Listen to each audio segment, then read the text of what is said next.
देख रहे हो, यहां पर भी निषाद राज की पौराणिक भूमि पर कब्जा और जगह जगह शहरों पर भी वक्फ के नाम पर कब्जे किए गए।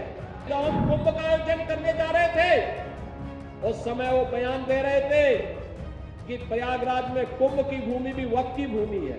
हमने कहा ये बोर्ड क्या भूमाफिया बोर्ड हो गया क्या? भूमाफिया प्रदेश में नहीं चल सकते। माफियाओं को तो हम पहले ही विदा करा चुके हैं प्रदेश से। हमारा प्रयागराज अब सामान्य रूप से इलाहाबाद नहीं रहा, अब ये प्रयागराज हो गया है। प्रयाग का मतलब मिलन स्थल और प्रयागराज का मतलब महामिलन स्थल। महामिलन स्थल, मां गंगा भी मिलती है, यमुना भी मिलती है, मां सरस्वती भी मिलती है, उनका मिलन तो है ही। यहां पर भगवान राम और निषाद राज का भी मिलन हुआ था। ये है मिलन स्थल, ये है प्रयागराज, ये है प्रयागराज।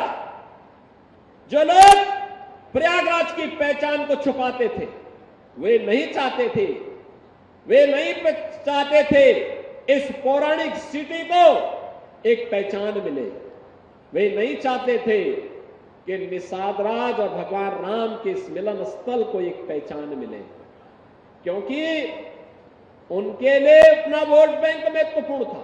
देख रहे हो ना, देख रहे हो, यहां पर भी निषाद राज की पौराणिक भूमि पर कब्जा और जगह जगह शहरों पर भी वक्फ के नाम पर कब्जे किए गए हैं।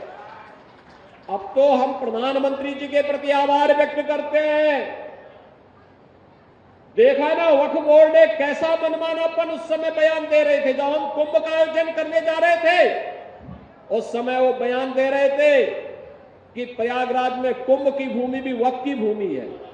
अबे हमने कहा ये बोर्ड क्या भूमाफिया बोर्ड हो गया क्या?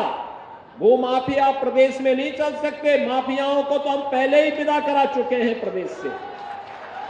अब उत्तर प्रदेश में माफियागिरी नहीं चलेगी। महाकुंभ भव्य और दिव्य होगा। और बहनों और भाइयों, और भव्य और दिव्य कुंभ हुआ है। हम आभारी हैं प्रधानमंत्री मोदी जी के, गृह मंत्री अमित शाह जी के, जिन्होंने वक्फ बोर्ड की मनमानी पर लगाम लगा करके वेलफेयर के कार्य के साथ ये सभी बोर्ड जुड़े।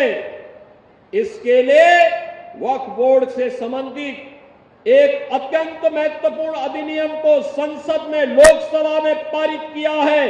आज राज्यसभा में भी पारित होगा। बहनों और भाइयों, देश के प्रति निष्ठा होनी चाहिए। अपने आप ही नियंता तो नियत साफ है, तो नियंता मार्ग प्रशस्त कर देता है, अपने आप रास्ता बनाता है। और रास्ता क्यों नहीं बनेगा? अवश्य बनेगा। आखिर ये प्रयागराज हमारा पवित्र धाम था। देश और दुनिया से आने वाला कोटि कोटि श्रद्धालु यहां पर आकर के श्रद्धा से सिर नवाता था। लेकिन प्रयागराज की भूमि पर यहां के माफिया कब्जा करते जा रहे थे, यहां के अस्तित्व के साथ खिलवाड़ कर रहे थे, यहां के नागरिकों के जीवन के साथ खिलवाड़ कर रहे थे। जो कोई भी आवाज उठाता था उसको ही मार दिया जाता था, अपहरण कर दिया जाता था, गायब कर दिया जाता था। अब ये नहीं चलेगा, अब ये नहीं चलेगा। सरकार की पहले दिन से जीरो टॉलरेंस की जो नीति थी, उस जीरो टॉलरेंस की नीति के अनुसार आज सरकार फिर से इन कार्यक्रमों को आगे बढ़ा रही है। और मैंने यहां पे कहा है, यहां पे भी निषाद राज का ये भव्य पार्क बना है, मिलन का पार्क। इसने प्रयागराज के नाम को फिर से सार्थक किया है। ये प्रयागराज के नाम को सार्थक करने की व्यवस्था, अगर प्रयागराज में मां गंगा, मां यमुना और मां सरस्वती का मिलन, महामिलन होता है, तो इसी प्रयागराज में भगवान राम और निषाद राज का भी मिलन हुआ है। अगर आप ये वीडियो YouTube पर देख रहे हैं तो हमारे चैनल को सब्सक्राइब कर बेल आइकन दबाएं, और Facebook पर देख रहे हैं तो हमारे पेज को लाइक करें। 8 मिलियन प्लस सब्सक्राइबर, आपके इस भरोसे के लिए बहुत धन्यवाद।